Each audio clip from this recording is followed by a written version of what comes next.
mais li nga def Tamba benn ministre mu ko def barke Serigne Bamba Ba yàlla yàlla ko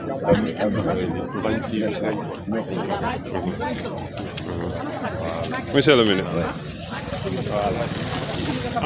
C'est bon? Oui, Maître Sidiki Kaba, merci beaucoup. Nous avons l'exclusivité de vous prendre juste après la sortie. Vous avez tout de suite rencontré Bougane Gueye Dany en tant que droit de l'homme. Quelles sont les conditions dans lesquelles vous avez trouvé Bougane? J'ai trouvé d'abord Bougane Gueye Dany dans une forme et une sérénité qui m'ont rassuré. J'ai vu qu'il a de la courage, qu'il a du courage, qu'il a de la force et qu'il a la volonté de lutter pour qu'il sorte de cette situation qui lui a été imposée.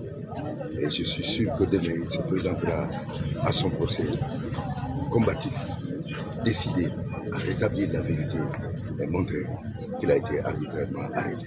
Par rapport à l'infraction? L'infraction qui lui a été reposée, lui-même il m'a expliqué que ce soit la rébellion. Alors il a dit, je ne me suis jamais rébellé, puisque j'ai demandé, si vous estimez que je ne dois pas, arrêtez-moi. Alors donc, il n'était pas dans cet esprit-là, et il ne lui vient pas dans la tête de se rébeller contre des autorités, alors étatiques, encore moins, contre les forces de l'ordre. Il était dans son droit, c'est ce qu'il exerçait. En tant qu'ancien ministre, une voix autorisée, quel appel au calme? Je voudrais dire que ce que nous avons entendu, ce que nous avons vu est très grave pour la démocratie au Sénégal. La violence n'a pas sa place. Il faudrait que chacun se ressaisisse, qu'il y ait de la retenue et que l'on comprenne que le peuple sénégalais est un peuple majeur, un peuple responsable. Il saura prendre la décision qui lui apparaît être nécessaire le 17 novembre. S'il estime qu'il doit continuer avec le pouvoir en place, ou s'il estime qu'il donnera à l'opposition une majorité confortable à l'Assemblée nationale, c'est le peuple, juge souverain, qui prendra cette décision. On ne saurait lui imposer par la violence, alors une attitude qui ne soit pas conforme à ce qui doit être dans une démocratie.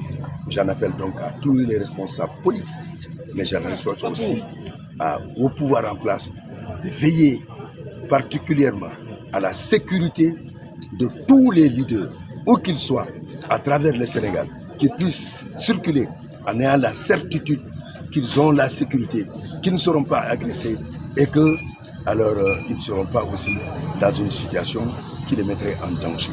Cela n'est pas bon pour notre démocratie. Il faudrait rapidement revenir sur ça. Et pour terminer, nous sommes en campagne électorale. Est-ce que le moral est bon? Avant tout, d'abord, je voudrais dire qu'il faut laisser Bougane. Sa place n'est pas la prison. Il doit être libre, il doit participer alors à cette compétition électorale, qui est une compétition d'idées, non une compétition physique. Je pense que sans doute il va retrouver sa liberté. La campagne électorale, elle doit se dérouler dans un esprit de respect mutuel, de défense de ses propres idées et aussi de respect vis-à-vis des populations, lesquelles prendront le moment venu la meilleure décision. Que tout le monde se calme donc, que tout le monde se mette dans un esprit qui n'est rien d'autre qu'un esprit de compétition où l'on débat des idées.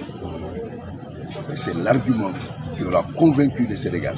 C'est cet argument-là qui va prendre le dessus et qui sera le verdict des urnes, donc la position des populations sénégalaises qui sont les seuls juges de ce qu'elles feront et ce qui se passera ce jour.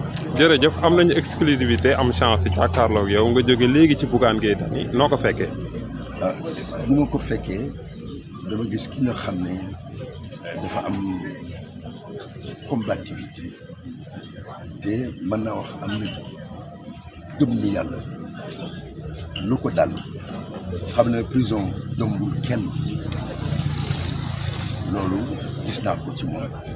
gis naa tamit ki nga xam ne décision bu ñu am mooy di défendre position bi nga xam ne mooy sa position ndax leer na ko musul jalgati yoon ndax biñ ko posé question da nga nekk ci position de rébellion nee naa nekkuma ci position de rébellion parce que man sama bopp nee naa leen mën ngeen ma arrêté ki nga xam ne loolu wax na ko mais mënul pousser à des gendarmes et di discuter ordre ñi nga xam ne gendarme yi jox na donc gëm na que lu ko dal xëy na yàlla moo ko teg mais moom am na force am na capacité pour défendre boppam suba ci suñu. ban appel ngay lancé ngir jàmmam.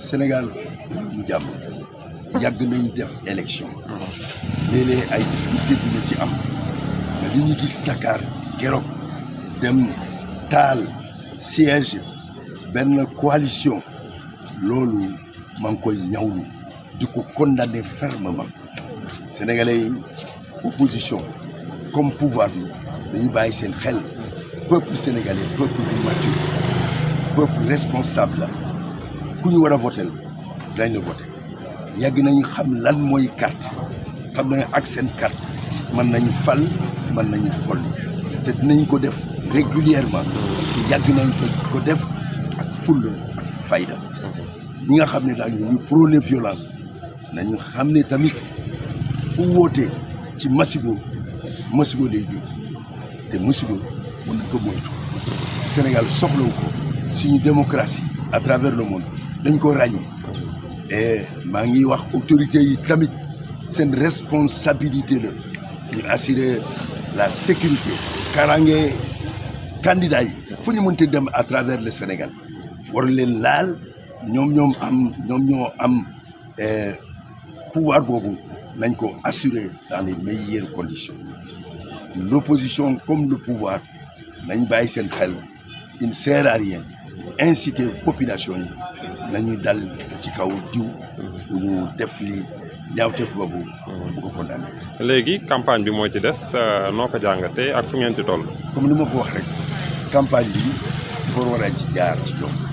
lan mooy jaar ci yoon ku am sa xalaat parce que démocratie du leneen mooy wax sa xalaat loolu mooy démocratie nga waxee ko ci yar ak teggin ndax ki ngay wax mooy askan bi yàgg na voté au Sénégal su may demee à travers le monde du tey donc par conséquent dañu war a bàyyi suñu xel que ñi nga xam ne ñu ngi jëm ci ñoom mooy askan bi moo gën a xam la situation ci suñu réew ñoom décision bi ñu war a jël le jour J nañ ko jël loolu tax il faut que ñun ñëpp ñu def suñu campagne bi respectant d'abord sa adversaire saaga bi loolu yow amul benn solo lu am solo def ñu proposition bi nga xam ne xel mën na ko nangu loolu rek mooy ci biir mooy appel boobu lay lancé mu nekk appel au calme ndax démocratie sénégalaise à travers le monde dañ ko considéré comme démocratie